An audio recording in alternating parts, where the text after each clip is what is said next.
for the hardest-hitting show in talk radio. The true progressive voice since 2012. This is Southpaws.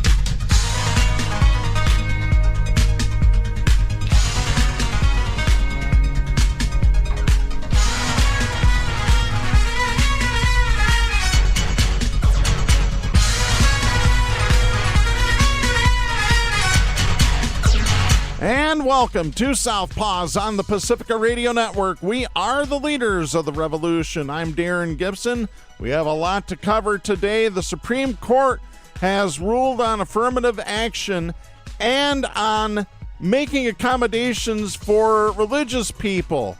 We'll talk about that. We have to talk about the Wagner Group rebelling against Mother Russia. So we'll discuss that.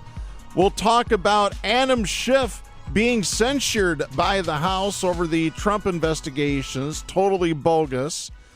We have an update regarding Wood Television, actually several updates. That'll be in our Hammer Time segment. Plus, as Ottawa County turns, we've got a story about one of the commissioners being censured as well.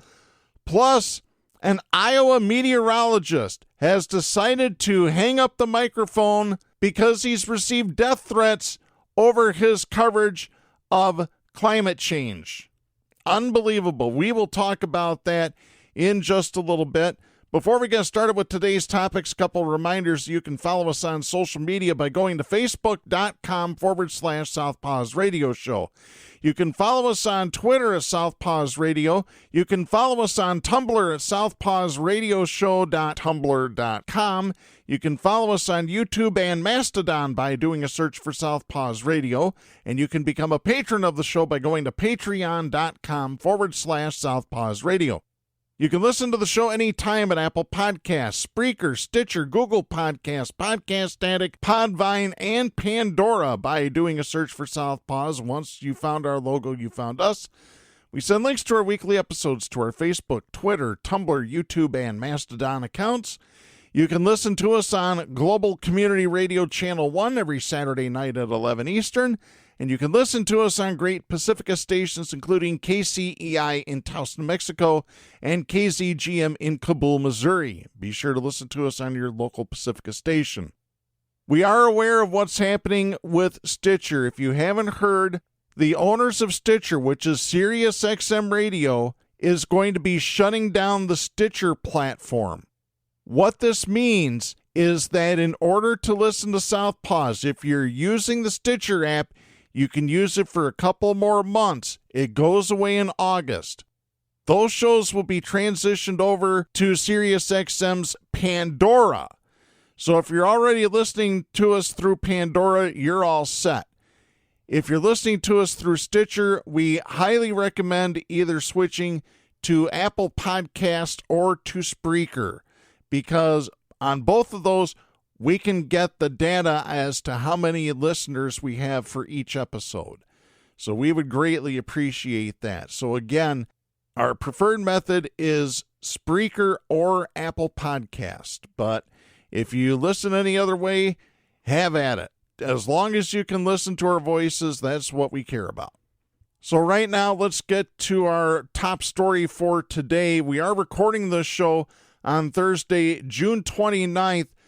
This morning, the U.S. Supreme Court issued a divided ruling on a pair of challenges to affirmative action policies at Harvard and the University of North Carolina, with potential implications across higher education and beyond.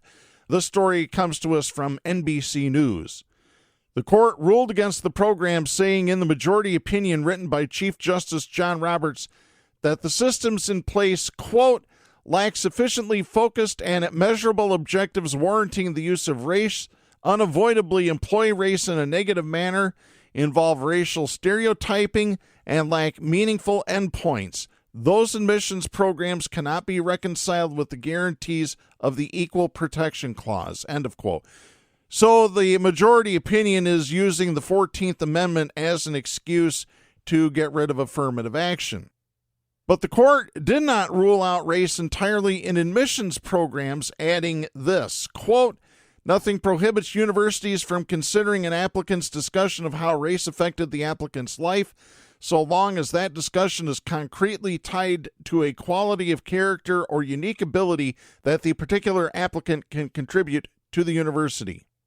So there's that ruling. It's a blow for affirmative action. Supposedly it was done because Asian, American Indian, and Pacific Islander people were being passed up for college. Well, you're now going to hurt people of color. So that's going to come down the pike. You watch my words. It's going to happen. The other ruling that they came out with this morning, the Supreme Court made it easier for employees to seek religious accommodations in a case involving a lawsuit brought by an evangelical Christian mail carrier who asked not to work on Sundays. Well, now, wait a minute. Why would a mail carrier be working Sundays? I guess only if they would be delivering priority mail packages or express mail. But typically, mail carriers don't work Sundays. So I don't know what's going on with this. This is just bizarre. The case involved a claim brought by a Pennsylvania man named Gerald Groff, who says the U.S. Postal Service could have granted his request that he be spared Sunday shifts based on his religious belief that it is a day of worship and rest. His case will now return to lower courts for further litigation. Groff argued that it was too difficult for employees to bring religious claims under Title VII of the Civil Rights Act, which prohibits workplace discrimination on various fronts, including religion. Well, here's the thing. I worked for the post office for a little over 10 years. I know what I'm talking about. When jobs come up for the post office, employees bid on those jobs. You get your job based on your seniority. If you've put in enough years, you're going to get weekends off, but you're going to have to be a 30-year employee in order to do that. If you've only been there 2 or 3 years, guess what? You're stuck with what's left over. Bid the best that you can with the jobs that are available. I got a better one. If you can't work Sundays for the post office, then you don't work for the post office. Period. End of story. It is a requirement because mail is processed on Sunday. Believe it or not, mail is processed on Sunday. The clerks, the mail handlers, they're in pulling mail off the trucks, processing it through the delivery barcode sorters and the other sorting machines there, packaging it back up and putting it back on the truck and sending those trucks out to the delivery stations. That happens Sunday night into Monday morning, and it continues pretty much throughout the day. There are 3 different shifts running 24 hours processing mail.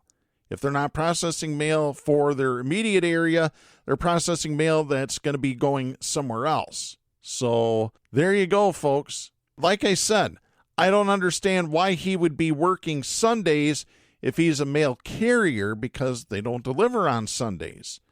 The only exception would be priority mail and express mail. But I'm pretty sure next day mail service is handled by an outside contractor like DHL or FedEx or one of them. I forget. It's been a while since I've worked for the post office. Thank God. Oh boy, let's get to our next story here. This is what happened this past weekend. Was absolutely amazing. When I woke up and I saw a post on Facebook from friends saying, is Russia getting ready to start a civil war? I'm looking at these posts going, what is this person talking about?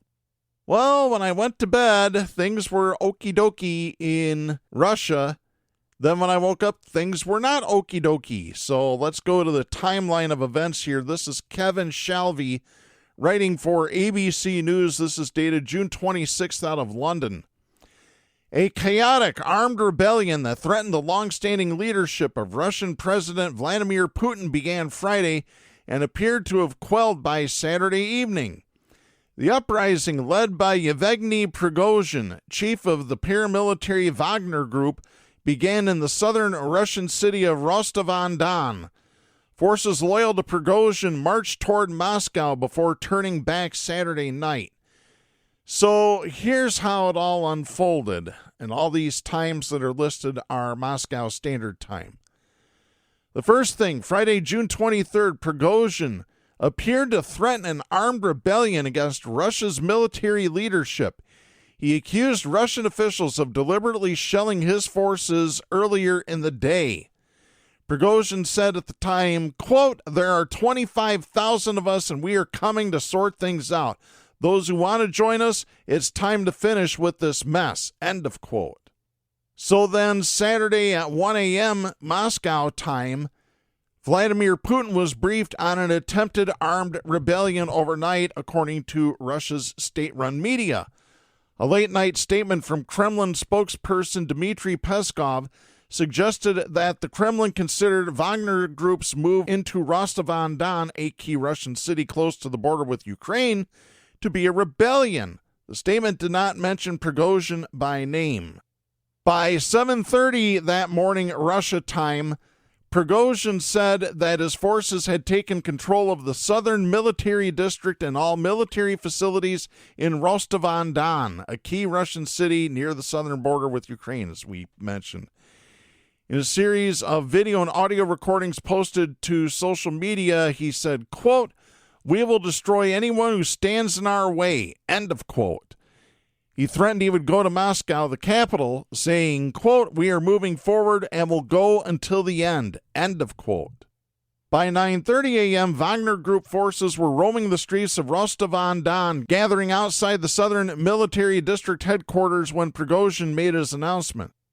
The UK Ministry of Defense said on Twitter about 2 hours later that forces loyal to Prigozhin began traveling north, quote, "almost certainly aiming to get to Moscow," end of quote. Prigozhin's rebellion amounted to the most significant challenge to the Russian state in recent times, according to the ministry. They added this, quote, "Over the coming hours, the loyalty of Russia's security forces and especially the Russian National Guard will be key to how the crisis plays out," end of quote. By 10 a.m., Vladimir Putin was on television with a national address saying that the actions taken by Prigozhin, who was a longtime ally, amounted to a, quote, "stab in the back," end of quote. Putin did not mention Prigozhin by name, but said that, quote, "necessary orders have been given," end of quote, to defend Russia. In the statement, he added, quote, "Actions that divide our unity are in essence defeatism before one's own people. This is a stab in the back of our country and our people," end of quote. Ramzan Kadyrov, the powerful head of Chechnya, the semi-independent Russian region, said in a statement that he would support Putin. He said his forces were already moving to zones of tension. By 11 a.m., an advisor to Ukrainian President Volodymyr Zelensky said that there was a deafening silence from Russia's elites. Mikhailo Podolyak said on Twitter, quote, "The next 48 hours will define the new status of Russia, either a full-fledged civil war or a negotiated transit of power or a temporary respite before the next phase of the downfall of the Putin regime," end of quote. Zelensky said later that Russia appeared to be suffering full-scale weakness, adding, quote, "Russia used propaganda to mask its weakness and the stupidity of its government, and now there is so much chaos that no lie can hide it," end of quote. By 5 p.m., a column of Wagner forces drove through the Voronezh region about 300 miles south of Moscow in the early afternoon, according to a local governor there. The officials said that Russia's armed forces were conducting operational combat operations there as part of counterterrorism operation. The column later passed through the Lipsk region farther north, according to Russian state media. But at 8 o'clock, Prigozhin ordered his mercenaries to halt their march on Moscow and return to their field camp, saying that he wanted to avoid shedding Russian blood. The reasons the rebellion ended is a mystery, given that Prigozhin appeared to have been in a dominant position. That's according to a senior U.S. official on the record with ABC News. As part of a deal struck with Putin, Prigozhin would relocate to Belarus and would not be prosecuted, according to the Kremlin.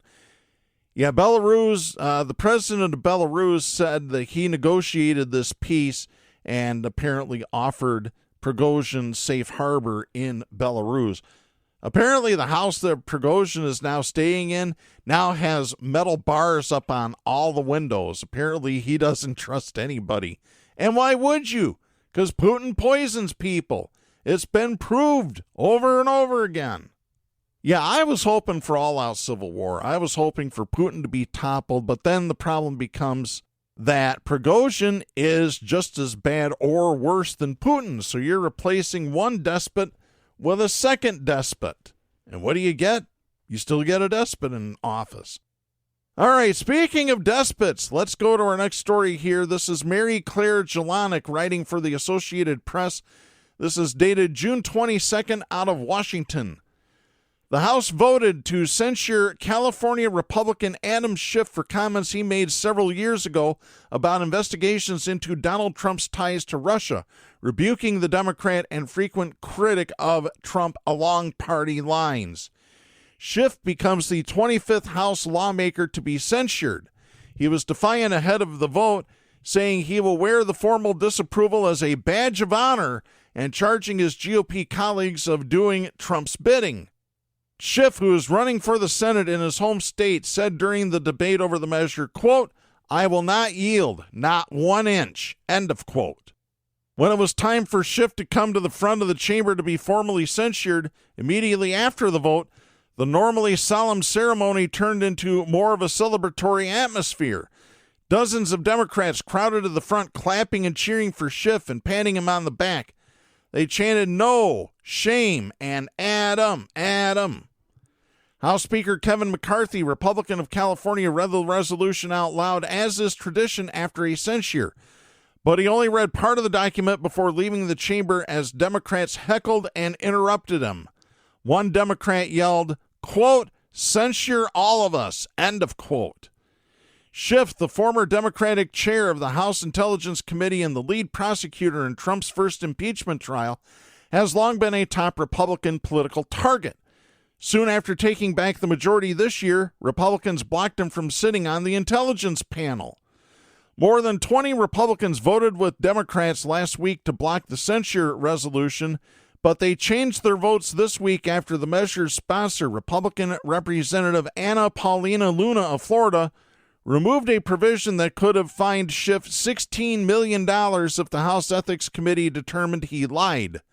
Several of the Republicans who voted to block the resolution last week said they opposed fining a member of Congress in that matter.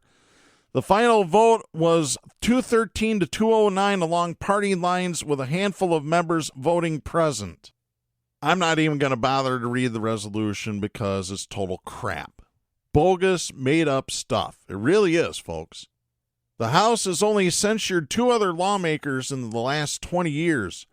Republican Representative Paul Gosar of Arizona was censured in 2021 for tweeting an animated video that depicted him striking Representative Alexandria Ocasio-Cortez, Democrat of New York, with a sword, which, by the way, Gosar won Douchebag of the Week for that.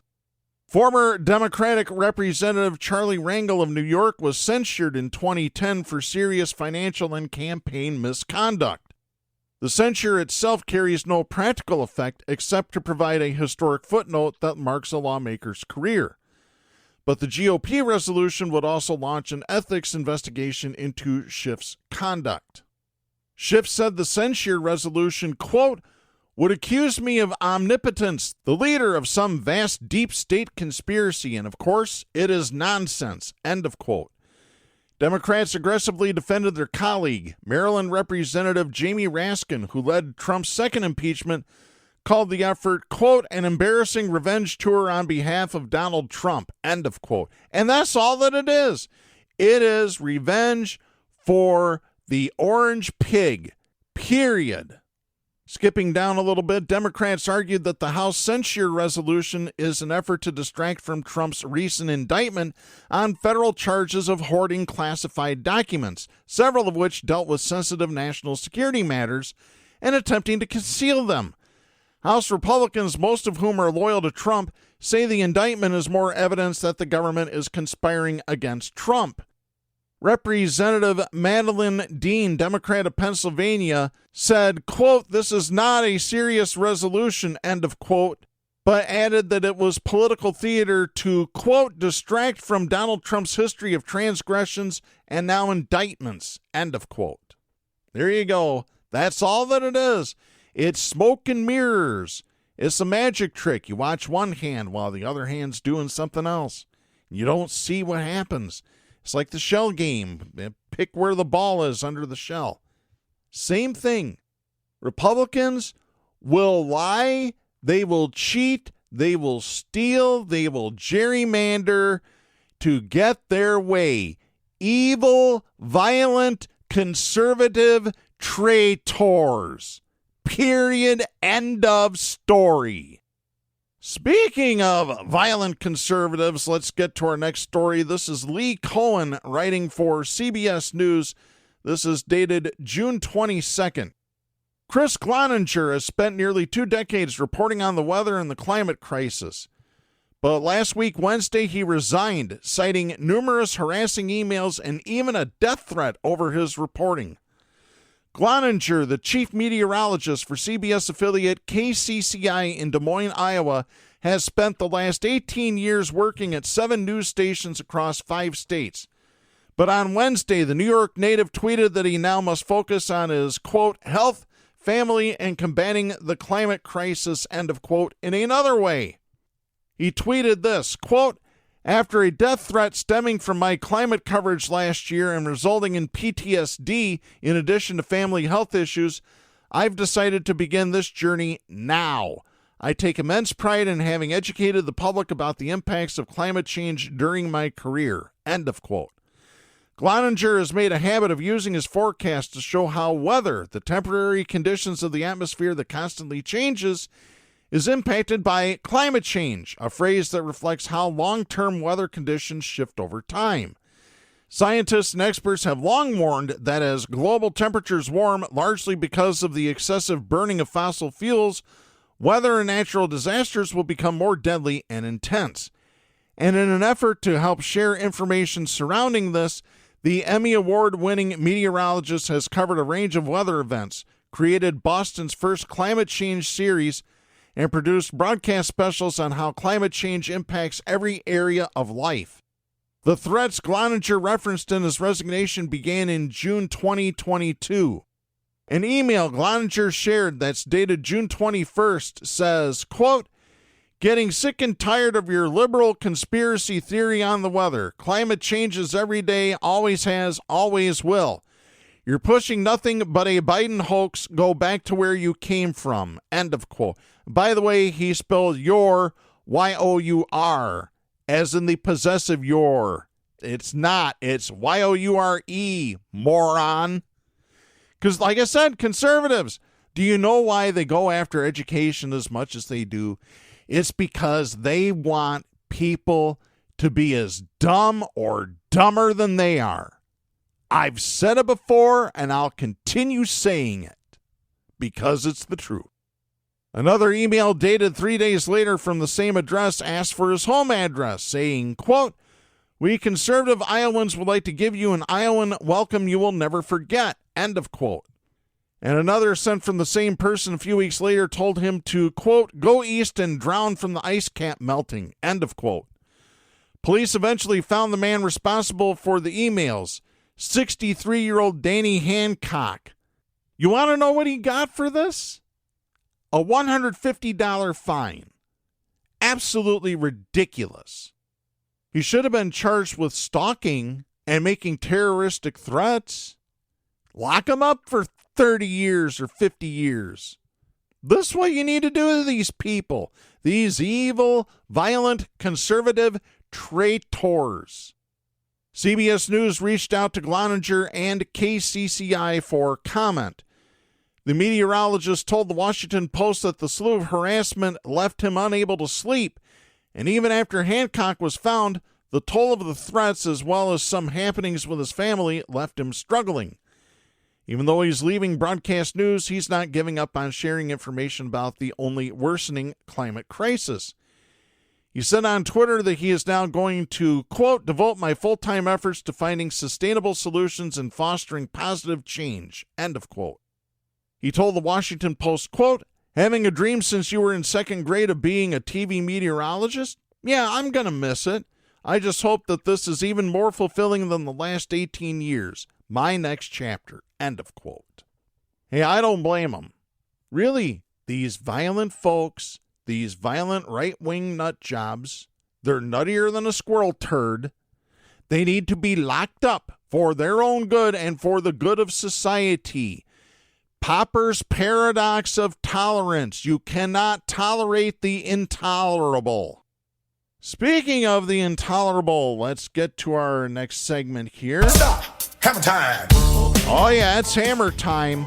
It is time to drop the hammer on the douchebag of the week. We've got 2 winners for you this week, so anytime that we have 2 winners, we let Wade Garrett chime in. The double douche. Who is that guy? Gentlemen, Wade Garrett. Holy sh**. Exactly right. All right, let's get to this. We're going back to last week's where we gave douchebag of the week to Wood Television. We're going to narrow the focus, though. Winner number 1 this week is Wood Television news director Stanton Tang. I have this story. This is Matthew Keys writing for thedesk.net. This was dated Friday, June 16th. Journalists in a Michigan television station are calling for their news director, Stanton Tang, to resign after he acknowledged himself to be the architect of a memo that urged reporters to ease up on coverage of Pride Month celebrations in the region. 5 newsroom employees who spoke with the desk this week affirmed they were getting behind a growing movement at Wood TV for Tang's resignation or firing, claiming the memo was just the latest in a long string of editorial interference based on his political and social views. The most recent incident saw Tang direct his assistant news director, Amy Fox, to write and distribute a memo noting that recent Pride Month events focused on the LGBT community were hurting the station's relationship with its conservative viewers and urging reporters to avoid future Pride Month coverage unless they could find a hard news angle and seek out comment from both sides. Here's what I say to that. No, as I said last week, the reporter's job is not to cover both sides. If one person says it's raining outside and the second person says it's not raining outside, it is the reporter's job to stick his head out the window and see if raindrops touch his head. Period. The truth. Search for the truth, not the bullshit. Fox wrote in the memo, which circulated among employees on Tuesday, quote, "We need to recognize that some stories related to LGBTQ issues are going to be controversial and polarizing in our community. While you personally may not agree with a certain position, people are entitled to their opinions, and they are our viewers. We need to do some work to discern the newsworthiness of the event. If we are covering Pride events, we need to consider how to make the story balanced and get both sides of the issue." End of quote. Balanced and fair. They're trying to sound like Fox propaganda channel. Yeah, they're conservative viewers that they're worried about. Dick and Betsy DeVos, the Secchia family, the Meyer family, all the big power brokers in Grand Rapids, because they're all conservative and they're all violent and they all hate gay people. They really do, folks. Reporters and producers immediately rejected the memo, vowing not to follow the guidance and proceed with any Pride Month related coverage that impacts their community. They also declined to seek out both sides of the issue, which they interpreted as giving a platform to right-of-center groups who espouse anti-LGBT viewpoints. You're damn right. That's all that it is. Oh, we want to promulgate violence and hatred. That's what Stanton Tang wants to do. No one was surprised when Tang held an all-staff meeting the same day the desk story went live, where he admitted to directing Fox to write and distribute the memo on his behalf. It was seen by most reporters and producers as just another example of Tang, who is conservative, interjecting his own political viewpoints in the editorial decisions of the newsroom. something he has done numerous times in the past, according to employees who spoke on the condition of anonymity. According to one Wood TV journalist who heard rumors about his unusual and hostile behavior at other TV stations, including WZZM in Grand Rapids, cross town, Tang's reputation preceded him. In an anonymous email to the desk, the employee wrote this, quote, "Regrettably, these rumors proved to be true as Stanton made biased remarks on specific topics and constantly steered conversations in the newsroom toward his own ideology and beliefs." End of quote. A second employee said Tang did little to hide his political viewpoints from the newsroom.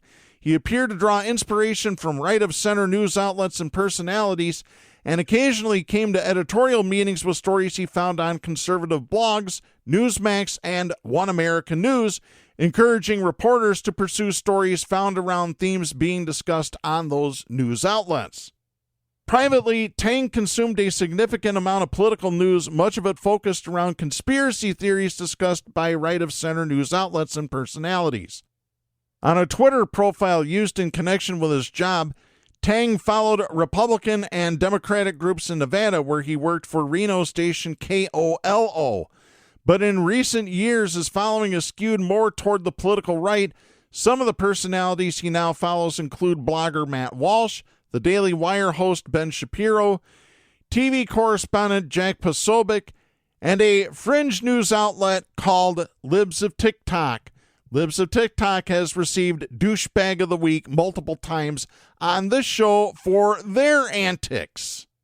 More than once, Tang emailed or texted Wood TV reporters with links to stories that he found on Twitter and encouraged them to look for angles on the same or similar subjects. When the Associated Press distributed a test of election results linked to Michigan's Republican primary, which Wood TV inadvertently published online due to some automation technology, Tang encouraged a reporter to consider looking into whether the AP had deliberately skewed the test results in favor of a candidate who spoke openly against Donald Trump, according to the source. The station, by the way, did not pursue the story. Tang also interjected in stories on various social matters. Earlier this year, after Wood TV covered a controversial Black History Month-themed lunch menu at a local private school, Tang privately complained to a producer that reporter Brian Tollefson spent too much time on the matter because, quote, "they don't watch our news and they won't get us ratings," end of quote. The producer understood "they" to refer to black people based on some of Tang's prior comments to them. The producer told the desk the comments made them feel so uncomfortable they deliberately avoided Tang for several weeks after the exchange. Let me add here, Brian Tollefson is one hell of a reporter and he does a great job. This is the guy that should be anchoring the weekend news. He's got a great voice. He doesn't stumble over himself. Instead, we end up with Amanda Porter, who can't even pronounce the last name of one of her colleagues correctly. Did it 2 weeks in a row. By the way, Amanda, if you're listening, it's Leonard, not Leinert. I swear to God, lately, Wood TV has hired some people that just have no business being in Grand Rapids on television. They should be in Traverse City. They should be in Lansing. They should be in a much smaller market. Pocatello, Idaho, for that matter. Not Grand Rapids. Grand Rapids is a top 50 market. Award-winning coverage. And it's not just Wood TV. 13 used to have Emmy Award-winning stories on there back in the days when they were owned by actual people that cared about broadcasting and realized that news is not a profit center. It is a loss leader. You make your money on your commercials. You lose money on your news operation. That's the way it's been since the dawn of television and radio news up until guys like Bob Price bought WZZM, Mr. Junk Bond Salesman, and gutted the newsroom and fired people left and right and went into rages. By the way, once again, I will say, if there is a hell, I hope that Bob Price is roasting on a spit right now. Because he deserves it.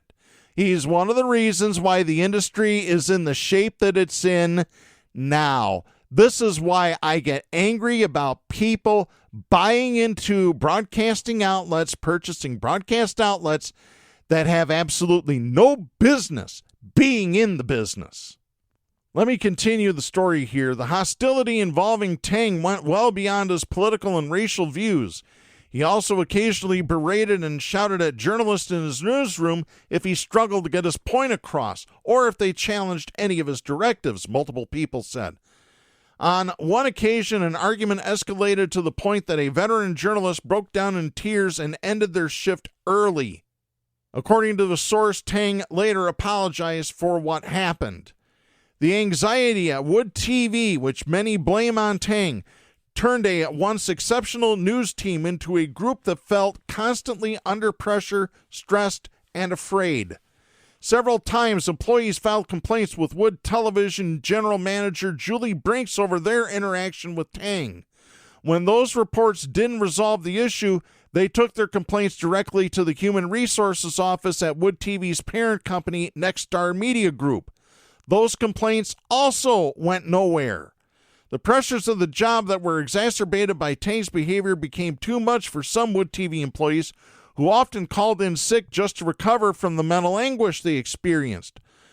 One employee who was reprimanded for attendance issues was ultimately fired, according to a source who said a station official told everyone in the newsroom about their dismissal before the former worker was personally notified. I'll just say it, I don't care. This is stuff out of the page of Jim Sherlock's playbook. Jim Sherlock was the last news director I worked under at Wood TV, and he couldn't find his ass in the dark if he had both hands and a flashlight. One of the worst news directors in the industry, but apparently Tang said, "Hold my beer." I can say that about Sherlock now because he passed away years ago. So there you go. A current employee wrote an email to the desk saying, quote, "The negative shift in our newsroom has prompted many employees to explore opportunities at other news stations or even contemplate career changes. The toxic atmosphere created by Stanton's behavior has had a profound impact on the well-being and morale of our team." End of quote. Gary Whiteman, Nexstar's senior communications officer, has refused to speak with the desk about the matter. In statements to other news outlets, Whiteman said the memo violated Nexstar's policy, was not in line with the company's editorial mission, and that an investigation had started. Like most media companies, Nexstar promotes itself as a proponent of diversity, equality, and inclusiveness throughout its operation, and it has, at times, dismissed executives who violate its policies, usually after internal matters become public knowledge. Earlier this year, Nexstar fired WAVY news director Sarah Zack after she used a racial slur while reading from a court filing during an editorial meeting. The dismissal came 2 weeks after the incident and only after reporters from other outlets started asking Nexstar about what happened. So that's winner number one, Stanton Tang. Winner number two is Nexstar Media Group Senior Executive Susan Tully. She is the Senior Vice President of Content Development for Nexstar. And I have this story, again, Matthew Keys writing for The Desk. This story is dated June 21st. A senior executive from Nexstar Media Group scolded journalists at a Michigan TV station for leaking a memo that urged reporters to ease up on their coverage of Pride Month events. The reprimand came during an all-hands meeting with reporters, editors, producers, and other newsroom staff at Wood TV about a week after the memo written by Assistant News Director Amy Fox became public knowledge. The meeting was led by Susan Tully, Nexstar's Senior VP of Content Development, who has been on the ground at the TV station interviewing workers about the memo and investigating whether Fox and her direct supervisor, news director Stanton Tang, violated any corporate policies. During the meeting, Tully said the memo directed by Tang and written by Fox was inappropriate, but said the reaction of the newsroom staff, mainly someone inside leaking the memo to media-focused reporters, was also not appropriate. You know what I say to that? No, it needed to come out, lady. On Wednesday at the all-hands-on-deck meeting, Tully affirmed the memo was not appropriate, but said journalists at Wood TV should have brought the matter to Nexstar first before leaking the memo to the press. That is according to 3 people who attended the meeting, which they did. They tried for months. Nothing was happening. They took drastic action. That's what happens when you don't run a company the way that it's supposed to be run. She later said that Nexstar's employee handbook explicitly outlines the procedures for bringing violations of company policy to the attention of Nexstar's Dallas area headquarters. Well, then follow your own policy. A journalist at Wood TV told the desk on the condition of anonymity, quote, like the memo directed by Tang, the approach by corporate in these meetings is essentially both sidesing the situation. Like our jobs, we understand corporate has to be thorough in their investigation, but given their recent tone deafness, time is running out and patience is running thin. End of quote. Fox and Tang have not been allowed to participate in editorial meetings where Pride Month coverage is being discussed, but 2 sources say both executives are still working inside Wood TV's newsroom while the corporate investigation continues. One source said they were upset that Tang and Fox are still allowed in the newsroom at all and weren't immediately put on leave pending the outcome of Nexstar's probe. The source said, quote, it is absolute malpractice that Nexstar Media Group hasn't done so since the emotions are still raw. Yet when we cover local governments, law enforcement agencies, or school districts launching personnel investigations of their own, those involved are on administrative leave until it's complete. Why is Nexstar not holding itself to the same standard here? End of quote. Tully did not return an after-hours email seeking comment, and Nexstar's top executive in charge of external communications has refused to speak with the desk about the matter. Tang and Fox have not returned multiple email requests for comment. Well, then the desk needs to give them a call into the newsroom. Tang was hired by Wood TV in 2021 after working at a television station in Reno. Almost from the time he was hired, workers at the station complained that Tang's unusual behavior created a hostile workplace and contributed to an already stressed environment in a high-pressure industry. Some workers brought their complaints to Wood TV general manager Julie Brinks, though she often sided with Tang, according to sources. Discouraged by her response, a few current and former employees contacted Nexstar directly with allegations of workplace harassment, bullying, and other malfeasance, but to little avail. The memo ordered by Tang last week might not be the only message to land him in trouble. Last July, Tang sent a newsroom-wide email strongly discouraging reporters from voting in Michigan's primary election and warning them that their party affiliations could be exposed if activist groups searched through voter registration records, which is absolute.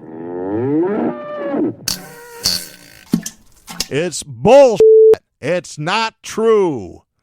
Tang wrote, quote, you do not want to be the one they catch displaying your political preference. End of quote.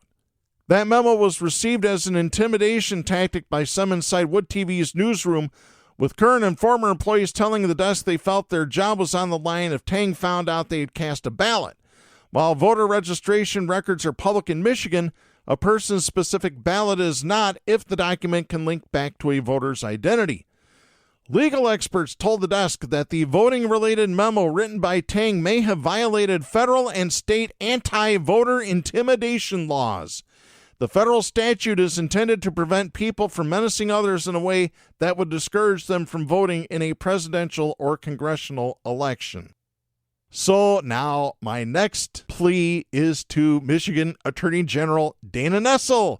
You need to open an investigation into this. And if it's found that there's evidence that Stanton Tang violated state anti-voter intimidation laws, you need to prosecute him to the fullest extent of the law. Yeah, but there's more. There's another story from Matthew Keys at the desk dated June 19th, where employees in the newsroom made allegations ranging from overworked staff being asked to take on job duties well and above their typical responsibilities, leading to rampant stress and burnout within their newsroom, to more serious accusations of workplace bullying and harassment by Tang and others that led some to take numerous personal days and others to leave the station entirely. And we have just received a very last-minute update. Matthew Keys, writing for The Desk, reports this. Nexstar Media Group has fired Wood TV news director Stanton Tang. Tang learned of his dismissal during a one-on-one meeting with the station's general manager, Julie Brinks, following a 2-week investigation by executives at Nexstar over whether the memo that he issued regarding Pride Month violated corporate policy. While Tang and Brinks were meeting, the station's office manager packed Tang's personal items and cleaned out his office, according to a source inside Wood TV's newsroom. He was escorted out of the building a short time later.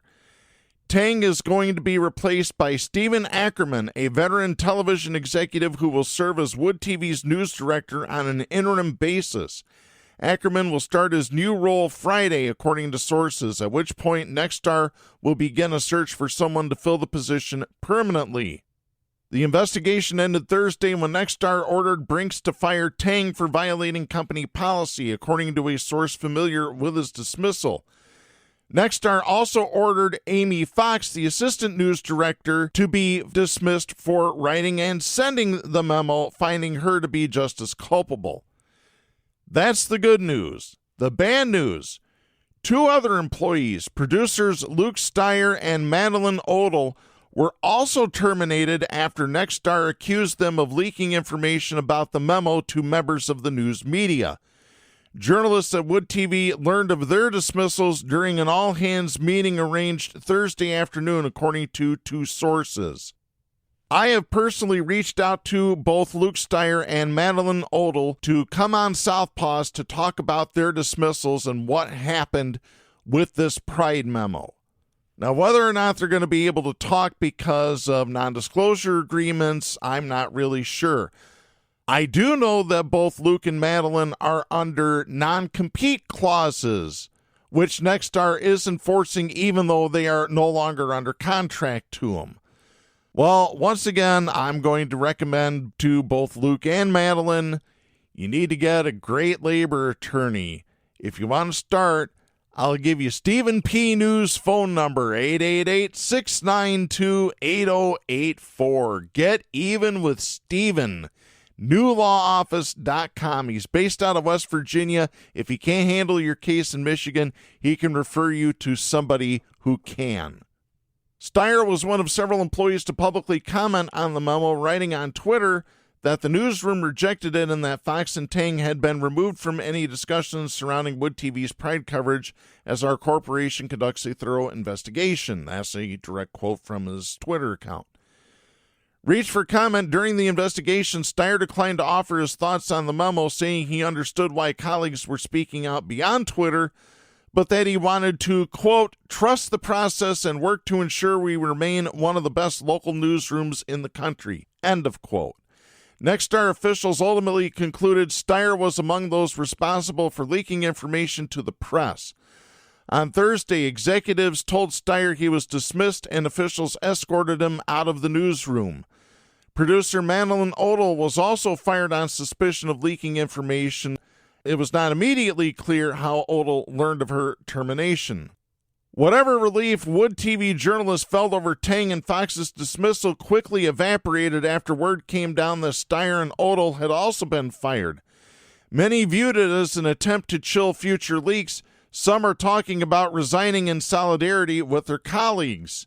When reached by phone Thursday, one journalist said, quote, this whole situation killed what used to be a very enjoyable job.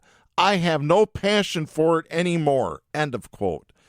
An earlier story by The Desk mentioned that 7 o'clock news anchor Michelle DeSelms was fired. That was not true. So Michelle responded on Twitter by posting a graphic featuring the Mark Twain quote, reports of my death have been greatly exaggerated. And her comment was, quote, seems fitting right now, end of quote. Oh, my God.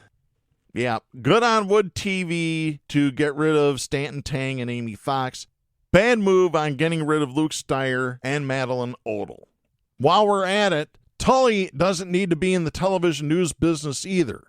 So there's my opinions on that. So to Stanton Tang and Susan Tully, we have this message for you. Don't be a douchebag. That's right. You both of you need to get the hell out of the broadcasting business. You have no reason to be there. You're incompetent. Take Amy Fox with you. Take Julie Brinks with you, the GM. Take them all. This is why I get pissed. This is why I have to bleep this show often. And one more reason that I get angry a lot. It's that time again. Might as well play it out. And now, Hawker and Ramble present As Ottawa County Turns. Brought to you today by Hope Mouthwash. You hope your breath will smell fresh, but it'll definitely rot your teeth. 4 out of 5 people wearing dentures recommend Hope Mouthwash. All right, let's get to this story. This is Mitchell Boltman writing for the Holland Sentinel. This is dated June 28th.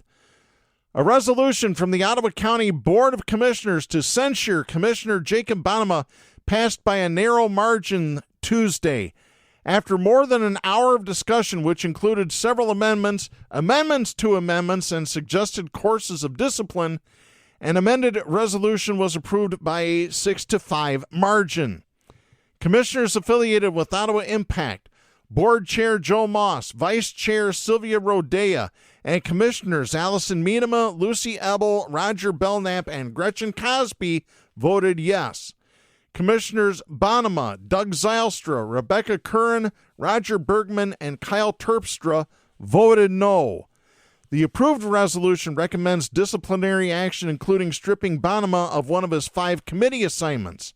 Moss has authority over committee appointments as board chair and said he'll take the recommendation into consideration. Originally, the resolution could have removed Bonnema from all committee assignments, but following public comment and board feedback, Moss said he'd leave Bonnema on 3 of the 5 committees. When asked which ones he'd be allowed to remain on, Moss said planning and policy, talent and recruitment, and board rules. When asked which committee Bonnema would be removed from, Moss said finance and administration, though Bonnema specifically requested that assignment be left alone. There were several attempts, both successful and not, to amend the language of the resolution during the meeting. Initially, the resolution included a paragraph that stated, quote, the board requests Commissioner Bonnema be removed from Ottawa County Board of Commissioners standing committees for the remainder of 2023, end of quote. First, Zylstra attempted to strike the last paragraph that recommended stripping Bonnema of committee assignments, which was voted down 5-6.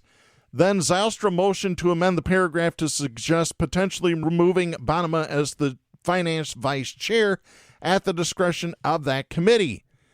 Before a vote could take place on that amendment, Miedema offered an amendment to his amendment, twice. She motioned to amend it to remove Bonnema from the finance committee, then withdrew that motion. Minutes later, she offered the same amendment. So Bonnema doesn't know what she's doing either. You got the blind leading the blind. Zylstra argued his amendment could not be amended prior to being voted on, but the board proceeded. Well, there's a violation of the Open Meetings Act. Miedema's amendment to the amendment failed, then Zylstra's was approved. At that point, Moss offered another amendment, changing the language to recommend Bonnema be removed from just one standing committee. The amendment from Moss was approved, followed by the vote on the resolution. Several of Bonnema's constituents, including local officials, spoke against his censure during public comment, arguing it would take a voice away from the 28,000 or so residents in Bonnema's district. District 4, which is his district, includes residents in Zeeland Township, and Holland Township. There were several people who spoke in support of the censure resolution. Much of the discussion around the censure focused on a human relations complaint Bonnema filed against Ottawa County Administrator John Gibbs following a dispute before a previous board meeting. An investigation was conducted by a third-party firm which found the complaint, quote, did not substantiate the claim of harassment, end of quote. Oh, really? Telling somebody to get out of my face is not harassment? Unbelievable. The resolution calls the complaint a defamatory accusation against Gibbs, arguing that it was investigated at taxpayer expense and that Bonnema exhibited an abuse of power by making it. Oh, yeah, really. Cosby shared her perspective Tuesday, saying Bonnema's, quote, loud voice captured my attention, end of quote, on the day of the incident in question, and added Bonnema was, quote, demanding that John answer a question that the county commissioners already knew the answer to, end of quote. I call bullshit on that, too. Cosby added that Gibbs's response was, quote, appropriate and controlled, end of quote. And guess what? I don't believe that either. I think Gretchen Cosby is a liar. Bonnema pushed back against the claim that he abused his power, insisting he doesn't have any power to abuse. He said the situation arose from a consistent lack of communication from Gibbs on the status of Nathaniel Kelly's application to be the next administrative health officer. Commissioner Terpstra said it was unfortunate to have the matter come before the board, adding, quote, we're not in D.C., we're not in Lansing. We all live in the same community. We should be able to come together and just get along, go into a conference room as two people and figure this out. Unfortunately, we're doing it here. End of quote. Commissioner Bergman questioned if the board even had authority to censure a commissioner, as a board rule on the subject was removed this year. Moss said the authority is outlined in Robert's Rules of Order, which he says provides rules for anything not defined by the board. Zylstra called the resolution an abuse of power and, quote, an abuse of common sense, end of quote, before attempting to amend it. Several commissioners, including those who voted for censure, spoke in support of removing Bonnema from only some of his committee assignments, not all of them. Bonnema was previously a member of Ottawa Impact before splitting from the group earlier this year. The Ottawa County Republican Party recently passed a similar resolution to censure Bonnema. The party also criticized Bonnema for voting in concert with Zylstra, the board's lone Democrat, along with filing a complaint against Gibbs. So there you go, folks. It's all about protecting the moron running Ottawa County, because he can't do it. He's not capable of doing the job. He doesn't have the mental faculty to do so. For that matter, the Ottawa Impact board members don't have the mental faculty to be on the board and run things. At least that's my opinion. And that's the latest update from good old Ottawa County. Got to get the show on the road. Join us again soon for another edition of As Ottawa County Turns. This program is produced for Big D Entertainment. Stay tuned for the edge of blight over most of these stations. I've got an episode recorded, I just haven't had time to watch it yet. All right. Well, I tell you what, we got to wrap things up here because we are out of time for this week. Many stations will be airing this around the 4th of July holiday. I want to wish all of you a very happy and very safe Independence Day.